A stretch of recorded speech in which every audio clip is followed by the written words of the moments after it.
네, 여러분 안녕하십니까. 이승조의 TMI 시간 돌아왔습니다. 수많은 정보 속에 실제 대응은 어떻게 해야 되는지 이 부분에 대해서 우리가 집중적으로 분석을 해보겠습니다. 오늘 화두는 제가 3월 3일 정협을 중업하자 이렇게 좀 코드를 뽑아봤습니다. 여러분들 3월 3일 날 정협이 있고요. 그 다음에 3월 5일 날 정협에서 이제 여러 가지 그 주요 정책이 다 베이다이어에서 그냥 모여갖고 아주 박터지게 싸울 겁니다. 여기서 나온 단어들이 이제 어떻게 나오는지, 그리고 3월 5일 날 전인대에서 이제 여러분들 그 외신을 통해서 누가 서 있는지, 한 7명 중에 어떤 분이 서 있고, 그다음 순서가 어떻게 돼 있고, 그다음에 또 여러 가지의 또 정책 화두들이 막 나올 겁니다. 여기가 중요합니다. 여러분들 보시면 이런 뉴스들이 지금 나오는데, 여러분들 이 뉴스 어떻게 생각하십니까? 이런 뉴스들 한번 보시죠.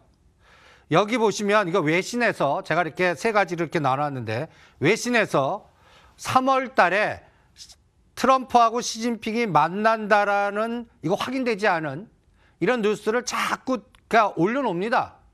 시장에서 기대감을 갖게끔.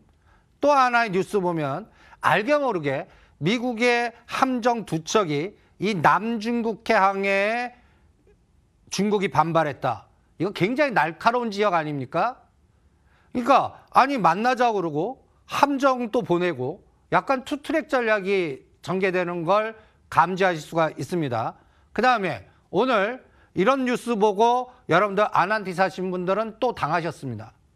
아니 외자유치 통해서 경제발전 김정은 미국 자본 수용, 분위기 얼마나 좋아요.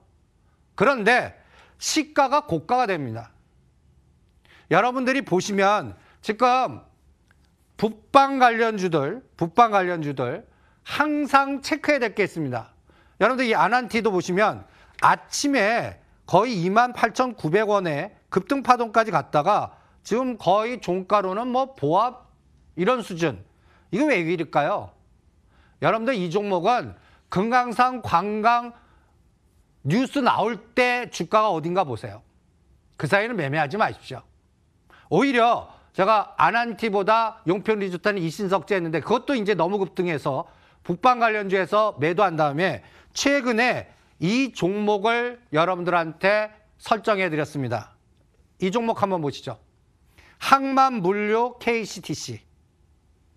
여러분들 지금 이제 트럼프하고 김정은 하노이에서 만나갖고 스몰딜인지 빅딜인지 여러 가지 얘기가 나올 겁니다. 저는 빅딜은 힘들다라고 생각을 합니다. 빅딜이 나왔으려면 2월 달에 시진핑과 트럼프의 정상회담이 성사됐어야 됩니다. 그러면서 연속적으로 4자회담 되면서 종전선언으로 가야 빅딜인데, 제가 이 시간을 통해서 트럼프가 그 카드 안 쓸 거다라고 체크해드렸습니다. 왜? 지금 카드를 지금 써보면 막상 내년도 자기 재선 때 그 약발을 쓸 수가 없어요. 그래서 이번에는 갖다 해서 북한한테 핵 스케줄 확실히 받아낼 겁니다. 여기에서 그 정도에 따라 스몰딜 정도의 비중이 나올 겁니다. 여기서 제가 가장 관심인 건 심지어는 개성공단은 허용 안 할 수 있습니다. 냉정하게 보자고요. 이제는 구체화적인 스케줄이 나와야 됩니다. 거기에 따라 물물교환이나 물류 정도. 그래서 인도적 차원의 제약이나 갖다 해서 먹거리 이런 것들은 가능할 것 같아요. 거기에서 제가 가장 관심 갖고 있는 게 북한산 석탄. 이 부분은 항만, 물류, 또 북한산 특산물과의 물물교환 이런 것들이 가능한가? 여기에 연동된 종목들. 그래서 전번 우리 이승조 TMI에서 여러분들한테 이 아라뱃길 통해서 연결고리에 물류가 연결될 때 이 KCTC와 연동된 이런 종목과 그다음에 물류의 현대상선, 그리고 서부 T&D, 서부 트럭 터미널, 땅 선착 이런 게 많아야 되거든요. 거기에 연동된 전략만 세워드립니다. 이 부분을 북방 관련주 차별화 전략으로 명심하시면서 철저히 나오는 재료만 갖고 판단하지 마시고 전체적인 시장 흐름에 참고를 해보시고요. 그 다음에 이제 상해 증시가 올라가고 있습니다. 키 맞추기가 지금 전개되고 있어요. 그런데 우리가 여러분들 이거를 상대 비교 한번 해보죠. 이 그림 한번 보시죠.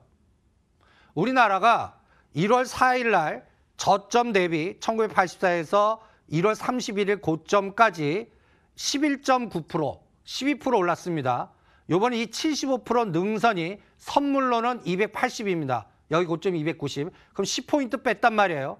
그럼 거기 중심이 285죠. 앞으로 요 2월 14일까지 285가 저항이 되는지 지지가 되는지에 따라 변동 줬다가 2단 공격은 이 2월 14일에서 3월 14일 날 이 2160을 지지하지 않고 붕괴하는 공격이 나오는지 요거를 체크하시고요. 그 사이에 상해 증시가 키 맞추기. 만약에 우리하고 비슷한 11.9% 에너지가 나오려고 그러면 2,900 정도까지 올라야 됩니다. 앞으로 2월 말까지 이 부분을 추적하는데 여기에서 정협과 전인대가 결정을 할 것 같고 미중 간의 무역 그 과정이 어떻게 되느냐에 따라서 결정이 될 것 같습니다. 그런데 저는 지금 시장에서 데이터를 보면 이상해요. 제가 이상하게 생각하는 부분을 체크해 보겠습니다.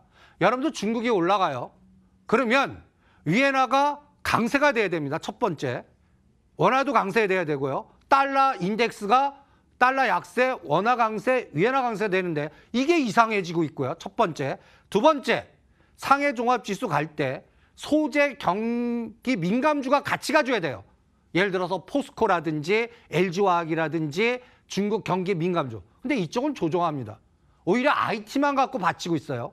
그리고 삼성전자, SK하이닉스 갖고 부담스러우니까 오늘 LG전자와 정장 사업 관련주만 땡깁니다. 근데 탄력성은 그렇게 크지 않습니다.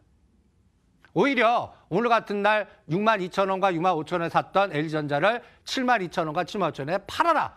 삼성전자 팔아라. LG노텍 팔아라. 그리고 분기 실적 확인하고 하자. 이런 전략을 오히려 권해드립니다. 그리고 이거를 보시기 바랍니다. 여러분들 코덱스 200이 요새 거래가 증가가 되지 않아요. 이게 중요합니다. 여러분들 코덱스 200이 여러분들 보시면 이런 포트폴리오로 들어옵니다. 100억 코덱스 200 매수 들어오면 26억이 삼성전자 꽂히고 5억이 SK하이닉스 꽂히고 셀트리온이 2억 6천 꽂힙니다. 근데 재밌는 거는 코덱스 200은 매수도 되고 매도도 할 수 있습니다. 또 여기에 따라 롱숏을 유도할 수가 있습니다. 전에 여러분들한테 이 데이터를 보여드린 적이 있습니다. 1월 초에서 2월 우리 구정 연휴 전까지 이 시장을 급등한 거는 삼성전자, SK하이닉스, 코덱스 200, 타이거 200이다. 이 네 가지 종목이다. 거의 2조 6천억, 6,200만 주. 그 다음에 코덱스 200, 1,600만 주, 1,600만 주, 1,300만 주. 이 금액 평균 가격으로 보면 2조 6천억 샀고 9,200억, 거의 1조 가까이 샀습니다. 그리고 이 코덱스 200의 이 늘어나는 중에 요 비율만큼 삼성전자, SK하이닉스가 또 포함되어 있겠죠. 그런데 최근 5일 데이터를 한번 보겠습니다. 5일 데이터입니다. 삼성전자가 안 보입니다. 삼성전자가 안 보여요. 타이거 200, 코덱스 200보다 적은 규모의 타이거 200이 500만 주 증가했습니다. 날짜는 2월 7일부터 12일 코스입니다. SK하이닉스는 증가를 했어요. 57만 주. 오히려 삼성전자는 여기 보면 마이너스 97만 주였습니다. 요게 오늘 조금 증가해서 좀 상쇄가 될 겁니다. 이런 현상이 나오고 있어요. 또 하나. 제가 뭐가 이상하다고 그랬죠? 위엔화 환율이 이상합니다. 이 부분 한번 보시죠. 위엔화가 어떻게 됩니까? 이렇게 급등하고 있어요. 아니, 위엔화가 왜 급등할까? 그 다음에 이 10년짜리 국고채 한번 보세요. 제가 어저께 이거 잠깐 설명했는데 여러분들 2016년도 이거 마이너스입니다. 이 국고채가 마이너스라고 그러면 이 국고채 가는데 보관료를 줘야 돼요. 이자를 주는 게 아니라. 이때 상황 보면 유럽이 위험하다 뭐 난리 치니까 프레이즈 5 얘기 나오고 그래서 안전자산이 국고채로 왕창 몰린 거예요. 요새 0.88까지 갔다 살짝 올리지만 이 독일 10년짜리 국고채 에너지가 우하향입니다. 예, 이쪽이 이상해요. 또 하나 10년짜리 국고채는 3.0 넘었다가 꺾이는데 이제 2.6에서 제자리 뛰게 합니다. 그런데 달러 인덱스 보세요. 달러 인덱스. 달러 인덱스가 우상향입니다. 달러 인덱스. 지금 단기 그래프로 보면 1월 초 대비 한번 올랐다 꺾여서 그나마 다행이었는데 여기서 확 치고 나가요. 확 치고 나가면서 달러 강세, 위안화 약세 이러면 요번에 미중 간의 무역 분쟁의 만만디 전략으로 또 관세 매길 수 있으니까 여기에서 위안화 약세 전략을 또 선택한 거야. 그리고 최근에 공포 마케팅 이게 또 수상합니다. 이 데이터 보세요. 제가 공포 마케팅이라고 그랬는데 IMF 총재 뭐 4대 먹구름이 돌아온다. 또 이분 오래간만에 나왔어요. 크루그만. 유로존이 위협하다. 이분은 약간 경제 교수 출신이라 뒷그림자는 저는 생각 안 합니다. 근데 이분은 미국의 대변인이에요. IMF 총재는. 그래서 뒷그림자까지도 생각을 합니다.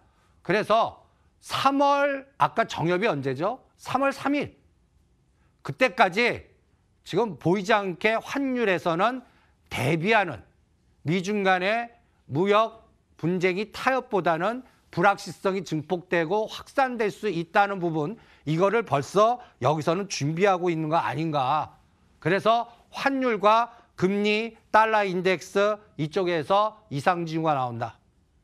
이거를 체크하시고요. 그래서 전략은 북방주도 스몰딜에 가능한 후발적, 제약, 물물교환, 석탄 이런 쪽과 연관된 연결고리 종목들 그리고 어제부터 저희가 강조해 드리는 바이오 쪽에서 이제 2, 3월 달에 실적이 나쁘게 나옵니다. 쇼크 나와요. 그런데 안 빠지고 땡기는 종목. 선수 교체가 되는지 이 부분을 가장 중요하게 보시면서 대응을 해보시기 바랍니다. 그래서 오늘의 화두는 환율이 수상하다. 달러 인덱스가 수상하다. 이거를 미리 징후를 보고 앞으로의 대응 전략과 3월 3일 정협에서 어떤 문구가 나오는지를 위안화에서 찾자. 오늘의 화두입니다. 감사합니다.